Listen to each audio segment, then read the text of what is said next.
제가 어떤 지난주에 인터넷 기사를 보다가 참 공감이 되는 글을 하나 읽었는데, 부부가 화목할 수 있는 10계명입니다. 첫 번째가 뭐냐면 동시에 화를 내지 마라. 때로는 던지는 자가 있으면 받는 자가 있어야 한다. 그러니까 서로 잘 안 맞아가지고 화날 때가 있겠지만 그래도 조금 기다려줄 줄 알았는데, 남편이 오늘 화가 많이 났으면 나도 화나지만 아내가 조금 참고, 오늘 난 또 아내가 많이 화났거든, 남편이 좀 참고 이래야 되는데, 서로 던지려고만 하다가는 이게 문제가 커진다는 거죠. 둘째가 뭐냐면 집에 불이 나기 전에는 고함을 치지 마라 얘기입니다. 근데 우리가 너무 종종 집에 불이 많이 나는 경우가 있어요. 여러분, 불 나시기 전에는 고함을 치지 마라. 그렇게 그런 이야기도 쭉 있다가 제 눈에 제일 많이 들어왔던 건 이제 마지막 10번째 계명인데, 뭐라고 돼 있냐면 본래의 중매자를 따돌리지 마라. 무슨 얘기냐? 본래 중매자는 누구예요? 남자와 여자를 짝지으신 분은 하나님이시라는 걸 잊지 말라는 것입니다. 친구가 소개팅 시켜줘서 한 게 아니고, 옆집 아줌마가 맞선 시켜줘가지고 한 게 아니라, 본래 진짜 우리의 만남을 주선하신 분은 하나님이라는 사실을 잊지 말라는 거죠. 이게 이제 부부간의 화목을 지키는 아주 중요한 비결을 하는 건데, 저는 그 글을 읽으면서 이것이 뭐 비단 부부관계에만 해당되겠는가? 오늘 우리의 모든 만남 속에서 그런 하나님의 개입, 하나님의 섭리가 있지 않으신가? 이런 생각을 해봅니다. 저와 여러분의 이 만남을 주선하신 분도 하나님이시죠. 여러분, 옆에 있는 믿음의 형제들 이 만나기가 얼마나 어려운지 아십니까? 로또 복권 당첨될 확률이 보통 817만 분의 1이라고 그러는데, 우리가 이렇게 함께 모여가지고 대광교회 성도가 되고 예배할 수 있는 확률은요 70억 분의 1입니다. 70억 명의 인구 가운데 지금 내 옆에 믿음의 동역자를 붙여주시고 함께 이렇게 예배할 수 있다는 게, 이게 보통 인연이 아니에요. 우리의 만남의 주선자는 누구라고요? 그 하나님을 따돌리지 말라고 말이죠. 그 하나님을 의식하면서 오늘도 우리의 만남 속에, 그게 가정이든 직장이든 학교든 교회이든 간에 우리의 만남 속에 주님 주시는 화평함이 있기를 간절히 바랍니다. 우리가 행복의 땅, 행복의 나라로 나아가고 싶은데, 내 기분대로 내 감정대로 하다가는 처음에는 속이 시원할지 모르지만 결국은 그 끝이 행복의 땅이 아니라 불행의 땅이 될 수 있다. 그러므로 오히려 내 고집을 꺾고 내 의지를 꺾고 하나님이 명령하신 대로 갈 때, 그게 좁은 길일지라도 그 끝이 행복의 땅이 될 수 있다. 그래서 하나님의 명령에 우리의 귀를 기울이자, 이런 말씀들을 나누고 있습니다. 강하고 담대하라, 내가 너와 함께 할 것이다. 그 말씀을 의지하면서 늘 마음의 두려움을 떨쳐버리라고 말씀드렸지요. 또 범사의 여호와를 인정하라. 또 너의 행사를 여호와께 맡기라. 너는 내게 부르짖으라. 그런 명령들, 거기서 계산하면 안 된다는 거예요. 따지면 안 된다는 거예요. 하나님 명령이니까 순종해 보시라는 거죠. 그럼 반드시 행복의 땅이, 행복의 시간이 우리 가운데 열리게 될 줄 믿습니다. 특별히 사람과 사람과의 관계 속에서도 중요한 하나님의 명령이 있다. 그 첫 번째로 내 이웃을 내 몸처럼 사랑하라. 사랑하라. 사랑해야만 행복의 땅에 밟을 수가 있다. 미워하고 분노하면서 행복한 시간이 오기를 바라는 거, 이건 앞뒤가 안 맞는 말이라는 거죠. 정말 여러분 행복하시기를 원한다면 사랑하시기를 바랍니다. 그 안에 다 포함될 수도 있는데, 오늘은 조금 세밀한 부분에서 우리 예수님이 말씀하고 있습니다. 한번 따라서 해보실까요? 형제와 화목하라. 화목하라 이것입니다. 사랑하라고 하는 명령처럼 화목하라고 하는 명령도 우리가 익히 오래전부터 아는 이야기입니다. 기독교에서만 배우는 것도 아니고 그냥 눈 뜨고 태어나면서부터 배우는 것입니다. 엄마, 아빠 말을 배울 때부터. 형 걸 보면 갖고 싶어서 형 걸 뺐습니다. 그러면 이제 형이 얄미우니까 꿀밤을 한 대 또 탁 때립니다. 그럼 막 울면서 싸웁니다. 그러면 그 꼬맹이 3살, 4살짜리를 붙들어 놓고 엄마가 그때부터 가르치는 거예요. 야, 형과 아우는 화목해야 된다. 그 엄마가 교회 다닌 사람도 아닐지라도, 대학 박사학위를 받은 사람이 아닐지라도 그 엄마도 다 아는 얘기고 그 아이들은 어렸을 때부터 듣는 얘기란 말이죠. 그게 하나님의 신비거든요. 하나님 우리를 그렇게 지으셨기 때문에. 그런데 그럼에도 불구하고 이게 잘 안 되더라는 거죠. 옛날 이야기 하나 해드릴까요? 오랜 옛날에 아주 화목한 형제가 있었답니다.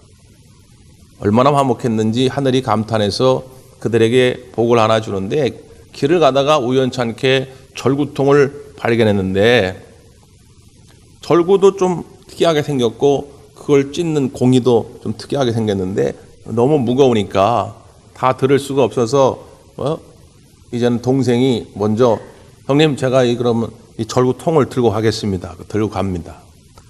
그리고 형이 알았다. 그래서 그 절구를 찢는 공예를 들고 갑니다. 그 집에 가가지고 쌀 몇 개를 이렇게 넣어가지고 쪄봤는데, 놀라운 것은 찢는 쌀이 아니라 금으로 변하더라는 거죠. 가난했던 이 두 형제가 얼마나 화목하고 우애가 깊었든지 하늘에서 복을 준 거지요. 그래가지고 보리를 넣든 깨를 넣든 넣는 것마다 금으로 바뀌어지는 것입니다. 며칠이 지나고 동생이 생각해 보니까 억울하거든요. 왜? 아니 절구고 절구공이고 다 저거 내가만 가지고 있으면 나만 부자 될 것 같은데, 내가 더 좋은 더 큰 부자가 될 것 같은데 아깝거든요. 그래가지고 몰래 밤에 형님 집에 있는 절구공예를 훔쳐옵니다. 훔쳐와가지고 자기 집에 가서 혼자 절구통에다가 또 잔뜩 결을 집어넣고 빵 때렸어요. 어떻게 됐을까요? 깨졌더라. 그랬네. 믿거나 말거나. 응? 이 옛날 이야기, 우리 아이들에게 들려준 동화 이야기입니다. 아이들에게 이 동화를 들려주면서 주는 교훈이 있죠. 무슨 교훈입니까? 화목할 때는 모두가 부요하고 풍성할 수 있으나 불화하게 되면 있던 것도 깨져버린다는 거예요. 잊어버린다는 것입니다. 사랑하는 성도 여러분, 오늘 우리가 만나는 그 모든 사람들 하나님이 짝지어 주심을 꼭 기억하시고 그들 가운데서 화목함을 유지할 수 있기를 바랍니다. 근데 이게 잘 안 되기 때문에 오늘 아침에도 우리 예수님은 강력한 명령으로 또다시 말씀하는 거예요. 네? 네가 기회가 되면 하고 네 마음에 들면 하고, 이게 아니고요. 명령하고 있다는 명령. 네 기분은 난 중요하지 않아. 네 상황은 중요하지 않아. 네 판단은 중요하지 않아. 또 따지지 마. 변명하지 마. 명령이야. 형제와 화목하라. 이 예수님의 명령 앞에 우리가 순종할 수 있기를 바랍니다. 근데 오늘 형제와 화목하라고 하는 말씀이 화목하라고 하는 명령에서 출발된 것이 아니라 다른 명령에서 출발이 됐어요. 자, 본문 한번 보세요. 21절 말씀입니다. 21절. 시작.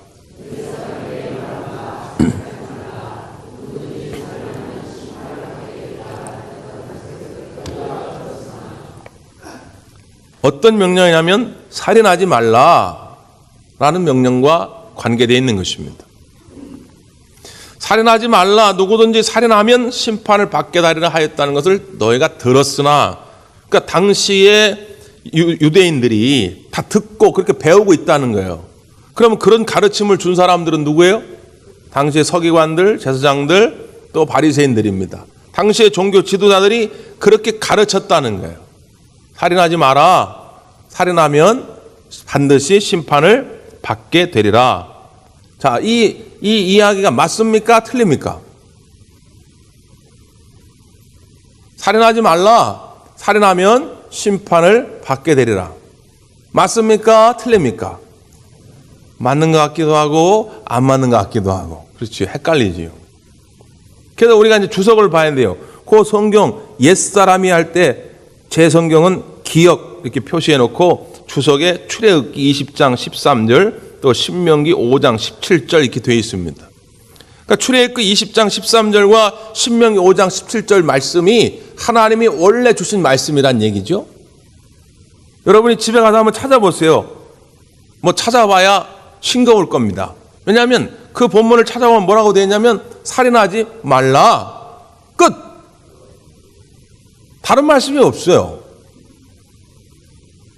근데 오늘 당시에 예수님 당시에 종교 지도자들은 뭐라고 가르쳤다고요? 살인하지 말라. 살인하면 심판을 받으리라. 뭐가 덧붙여졌어요? 심판을 받으리라. 이게 원래 없던 말씀인데 사람들이 나중에 갖다 붙여놨다 이 말이에요. 이걸 왜 붙여놨냐 그 말이죠. 왜? 여기서 말하는 심판은 하나님의 심판이 아닙니다. 당시에는 지역마다 그 장로들 7명이 그 지금으로 말하면 지방 법원을 만들어요. 그래서 거기서 이제 판결을 내리는 거예요. 그 심판을 말하는 거예요. 그러니까 너희들이 살인하면 실정법에 어긋나서 벌을 받을 거라는 거예요. 여러분, 우리가 살인하지 말라 하는 이 말씀을 지키는 것은 실정법에 어긋나니까 지키는 겁니까? 아니면 하나님의 말씀이기 때문에 지키는 겁니까? 그렇죠. 우리 하나님의 백성들은 하나님의 말씀이기 때문에 이걸 지키는 거란 말이에요. 근데 왜 그 사람들이 이걸 단순히 실정법의 테두리 안에 집어넣냐 그 말이죠. 왜 그랬을까? 이걸 덧붙여 놓음으로 말미암아서 오히려 하나님이 원래 의도했던 그 말씀의 내용은 온데간데 없고 그들은 그저 실정법만 어기지 않으려고 했다는 거예요. 예를 들어서 실정법상 내가 살인죄가 아니다. 그러면 살인이 아닙니까? 안 됩니까? 네? 이번에 인천 초등학생, 여학생 살인사건 선고가 내려졌는데 주범은 징역 20년형이고 공범은 무기징역을 받았죠. 나이 때문에 그렇다는데 처음에는 그 공범이 살인죄가 적용이 안 됐어요. 그냥 사체유기죄만 적용이 됐죠. 그런데 결국 이번에 살인죄 적용해가지고 무기징역을 선고했어요. 왜 살인죄가 적용이 됐죠? 그 나이 많던 그 공범은 직접 아이를 죽이는데 가담하지 않았어요. 그런데 살인죄를 인정했단 말이에요. 나중에 알고 봤더니 나는 시체를 보고 싶다, 그 시체의 일부를 나는 먹고 싶다, 이런 문자를 막 보낸 거지. 그러니까 이게 주범과 다름이 없다. 그래서 살인죄를 적용한 거죠. 만약에 오늘 이 말씀대로 그들이 가르쳤던 대로만 한다면 살인죄가 안 되죠. 안 죽였으니까. 구약 성경에도 보면 똑같은 상황이 벌어집니다. 다윗이 어느 날 옥상을 거닐다가 옆집에 이렇게 보니까 밧세바라는 여인이 목욕을 하는데 너무 아름다운 거예요. 이게 음욕이 한번 일어나니까 이게 감당이 안 돼요. 그래서 다윗이 부른 겁니다. 근데 그 여인이 자기가 아끼는 우리야 장군의 아내임을 알매도 불구하고 데려와서 강제로 동침을 하지요. 큰일 난 거죠. 이게 알려지면 왕의 채통도 떨어질 뿐 아니라 자기 충신의 아내를 건드렸으니 군대의 기강도 해이해지고 나라 전체가 어지러워질 것 같으니까 수를 쓴 거지요. 그러니까 우리야 장군을 전방으로 발령을 낸 겁니다. 그러니까 전방으로 갔죠. 그리고서 다른 신하들한테는 미리 얘기를 해가지고 전투할 때 우리야가 앞에 쫙 나가면 일부러 빠져라. 너희들은 빠져. 그리고 빠지니까 우리야 홀로 나갔으니 이게 이길 수가 있습니까? 그래서 전투에서 결국 죽고 말지요. 다윗이 우리야 장군을 죽인 겁니까? 안 죽인 겁니까? 나단 선지자가 하나님 말씀을 들고 다윗 왕에게 나옵니다. 그리고 그대로 하나님 말씀을 전해줘요. 사무엘하 12장 9절 말씀인데 내가 여호와의 말씀을 업신여기고 나 보기에 악을 행하였느냐 네가 칼로 햇사람 우리아를 치되 암몬 자손의 칼로 죽이고 그의 아내를 빼앗아 네 아내로 삼았도다. 다윗은 칼을 들은 적이 없어요. 다윗은 우리아를 찔른 적이 없어요. 그런데 하나님은 뭐라고 말했냐? 네가 우리아를 죽였다는 거예요. 이 하나님 본심, 하나님의 마음을 읽을 수 있는 대목이죠. 그런데 당시 바리새인들이나 서기관들, 종교 지도자들은 이 하나님의 본심을 왜곡시켜 놨다는 거예요. 그래서 피할 구멍만 있으면 마음껏 살인의 죄도 정당화시켰다는 거죠. 뿐만 아니라 살인하지 말라고 하는 이 말씀 속에서 하나님이 정말 전하고자 했던 그 마음을 읽을 수 있어야 됩니다. 그게 뭘까? 창세기 9장 6절에 보면 하나님 이런 말씀을 합니다. 다른 사람의 피를 흘리면 그 사람의 피도 흘릴 것이니 이는 하나님이 자기 형상대로 사람을 지으셨음이니라. 그러니까 다른 사람의 피를 흘리면 너도 피를 흘려야 할 거다. 그러니까 살인죄를 엄히 다루시겠다는 거거든요. 그게 왜 중한 죄냐? 모든 사람은 다 하나님의 형상으로 지음을 받았다. 그러므로 말미암아 네가 그를 존귀히 여겨야 할 텐데 그를 살인한다고 하는 것은 존귀히 여기지 않는 것이니까 하나님을 우습게 하는 것이니까 너는 중한 범죄를 저지르는 것이다. 그런 뜻이거든요. 그러니까 살인하지 말라. 이 하나님 명령에는 단순히 칼로 사람 찌르지 마라 그런 뜻이 아니고 저 생명도 하나님의 형상으로 지음받은 생명이니까 존귀히 여기라는 거예요. 그러니까 하나님 말씀 속에서 담겨진 뜻은 뭐예요? 어떤 게 살인 행위라는 거예요? 다른 사람을 존귀히 여기지 않는 것. 이게 살인 행위라는 거예요. 그러니까 그 하나님 뜻을 당시에 종교 지도자들, 기득권자들이 보니까 받아들이기가 쉽지 않은 거예요. 자기들이 가지고 있는 기득권을 가지고 남들을 무시해야 시원하거든요. 너는 나보다 돈이 없으니까 무시하고, 나보다 못생겼으니까 무시하고, 응? 나보다 학벌이 덜하니까 무시하고, 뭐 무시하고 살아야 내가 뭔가 이렇게 좀 높임을 받는 것 같은데 저 사람을 무시하지 마라.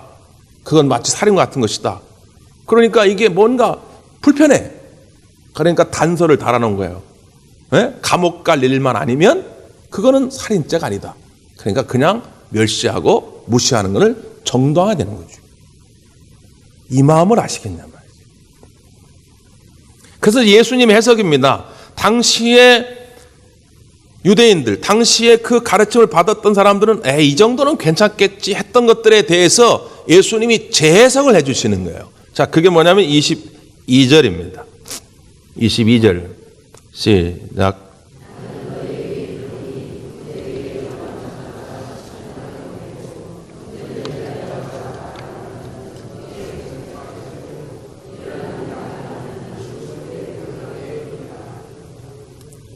예, 여기 보면 세 가지 경우죠. 이 세 가지가 당시에 이제 유대인들이 이런 거는 뭐 경찰서 끌려가는 것도 아닌데, 이 정도는 괜찮아 이렇게 가르쳤던 거예요. 그 첫 번째가 뭐라는 거예요? 형제에게 노하는 거, 화내는 거. 화낼만 하면 화내야지. 너 바보냐? 너는 뭐 자존심도 없어? 너는 성질도 없어? 나는 그냥 화내고 난 뒤끝이 없는 사람이야. 나처럼 해. 이게 마치 당연한 것처럼 이렇게 얘기를 하는 거예요. 근데 예수님은 거기다 대고 뭐라고 말씀하는 거예요? 바로 네가 살인죄를 저지른 것이다. 노하지 않기를 바랍니다. 화내지 않으시기를 바랍니다. 근데 좀 이게 헷갈리지요. 이런 거예요.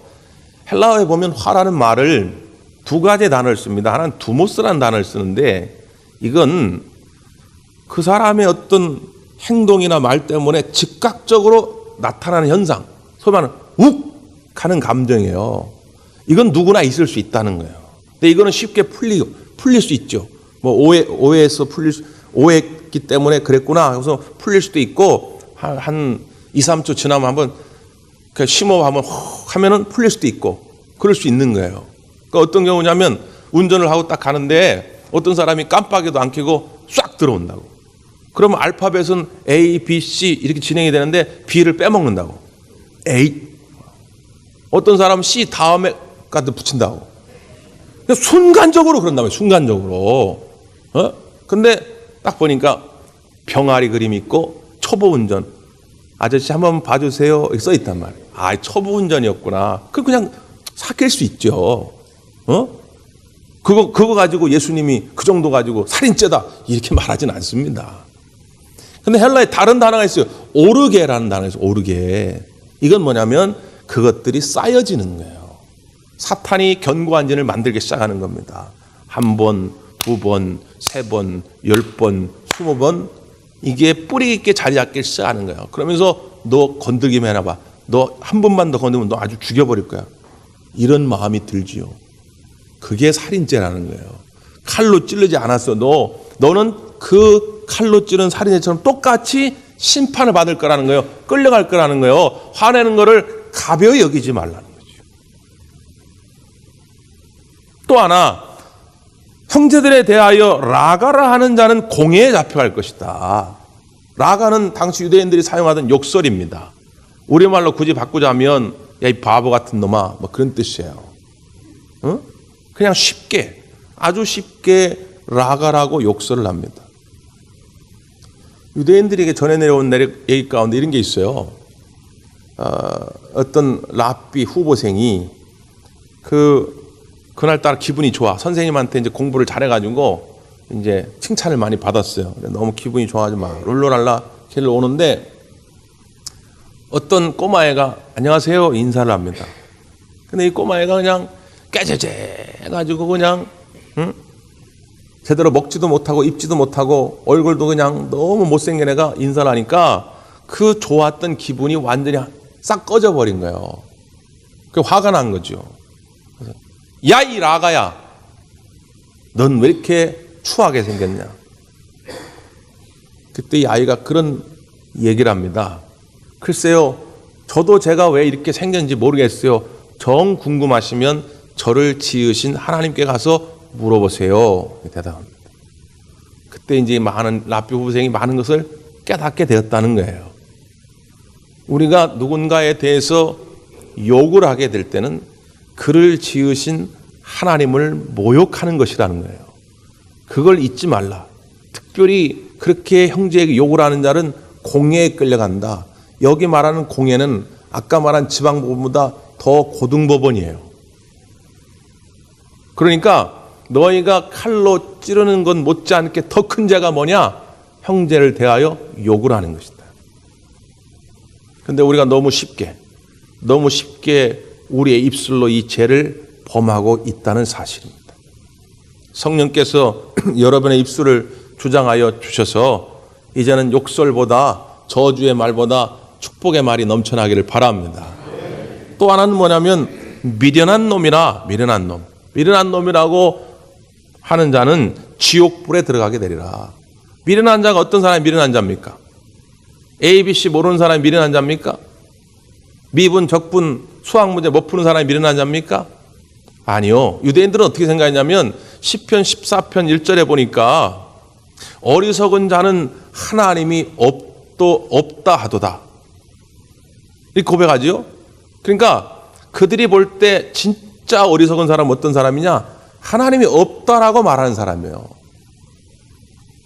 그러니까 어떤 사람에게 야, 이 미련한 놈아 하는 말은 그 사람이 하나님이 없다라고 생각한다는 거예요.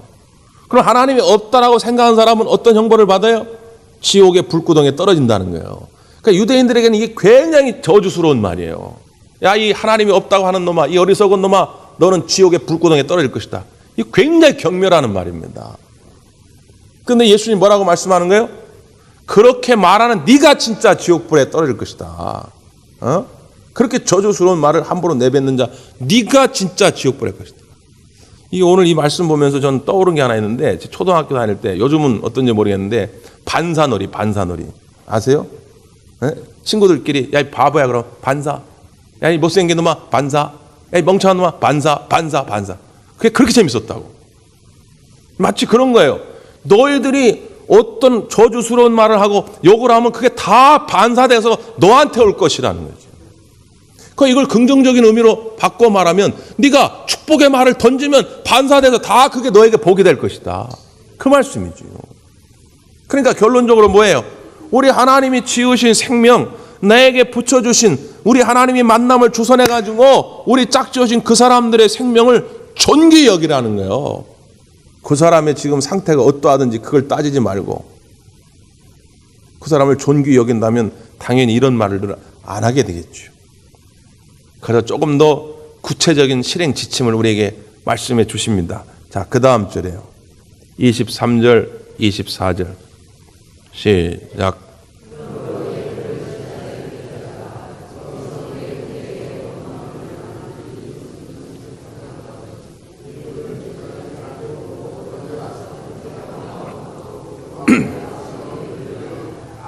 아멘. 여기 보면 하나님 앞에 예물을 제단에 드리러 오려다가 떠오르는 화목하지 못한 어떤 것이 떠오르거든 가서 먼저 화목하고 와서 예물을 드리라는 거예요. 그러니까 당시 이스라엘 백성들이 뭐냐면 이제 제물을 가져오죠. 뭐 소나 양이나 비둘기나 그러면 각을 뜹니다. 딱 각을 떠가지고 하나님께 불로 태우는데 그 무슨 의미예요? 내 죄 때문에 내가 원래 이렇게 각이 떠져야 한다는 거예요. 내가 피를 흘려야 한다는 거예요.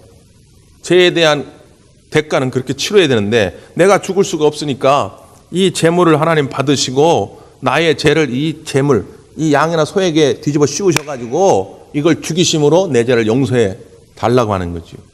그런데 예를 들어가지고 내가 해서 친구 돈을 한 뭐 100만 원을 강제로 뺏었다 이거예요. 강제로. 강도짓을 했다. 그러면 그 사람한테 가서 미안하다고 하든지 아니면 야 지금은 내가 뭐 50만 원밖에 없으니까 50만 원 일단 주고 다음에 50만 원 꼭 다시 갚게 한다든지 뭘 해야 될 텐데 강제로 딱 100만 원을 뺏어서 강도질 해놓고 거기에 대한 뭐 이런 방구 미안하다는 말도 없이 하나님 앞에 나와가지고 제물 드리고 하나님 용서해 주세요. 이건 앞뒤가 안 맞는다는 거예요.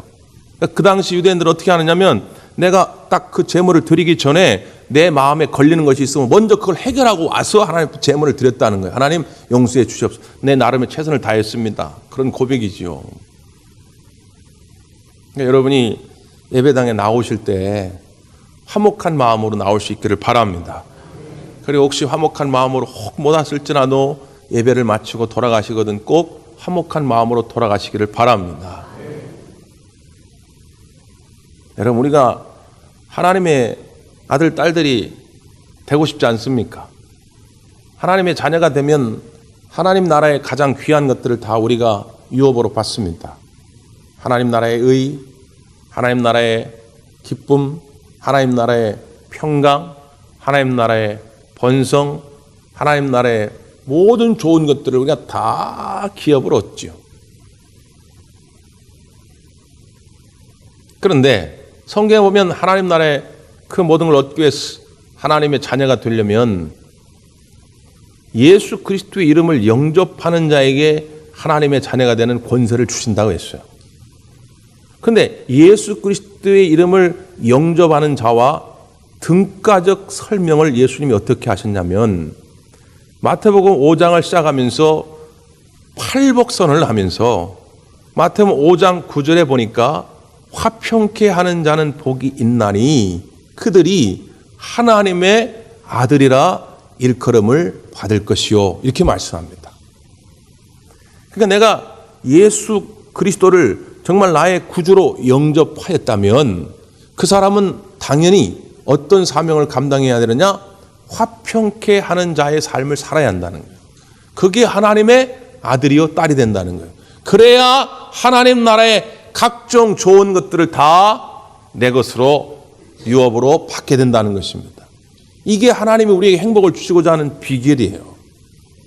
그럼 이걸 반대로 얘기해 볼까요?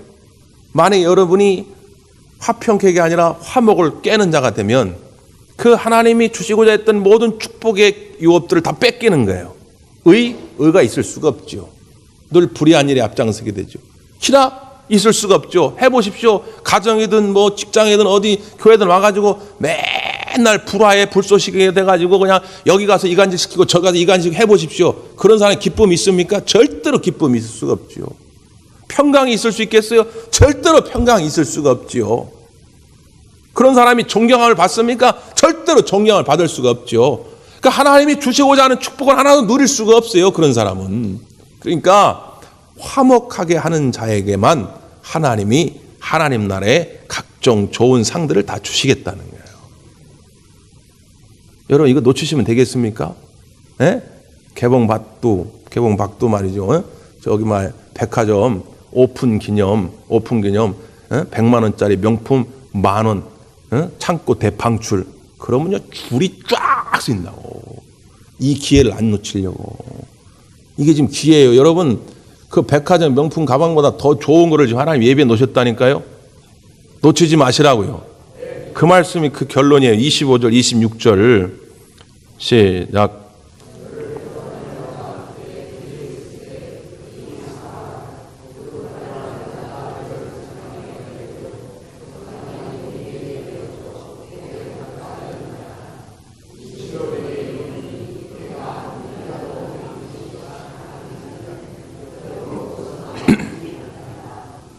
예, 여기 보니까 지금 고발한 자와 함께 있을 때 어떻게 해요? 급히 사화하라, 화해하라는 거. 급히 뭐 내가 잘못했냐, 뭐 너 죽고 나 죽자 해봐야 가가지고 너 감옥에 갇히면 거기서 모든 것을 남김없이 한 푼도 남김없이 다 갚을 때까지 못 나온다.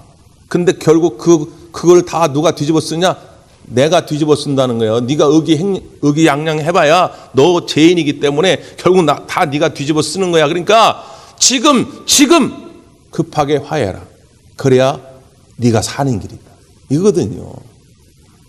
때를 놓치지 말라는 거예요. 지금 오늘이라는 거예요. 그 사람이 오기를 기다리지 마세요. 그 사람이 먼저 손 내밀기를 기다리지 마십시오. 지금 내가 먼저 손 내밀고 여러분이 화목해하는 삶을 살게 되면 오늘 여러분에게 하나님 나라의 각종 좋은 것들이 임할 줄 믿습니다. 기도하겠습니다.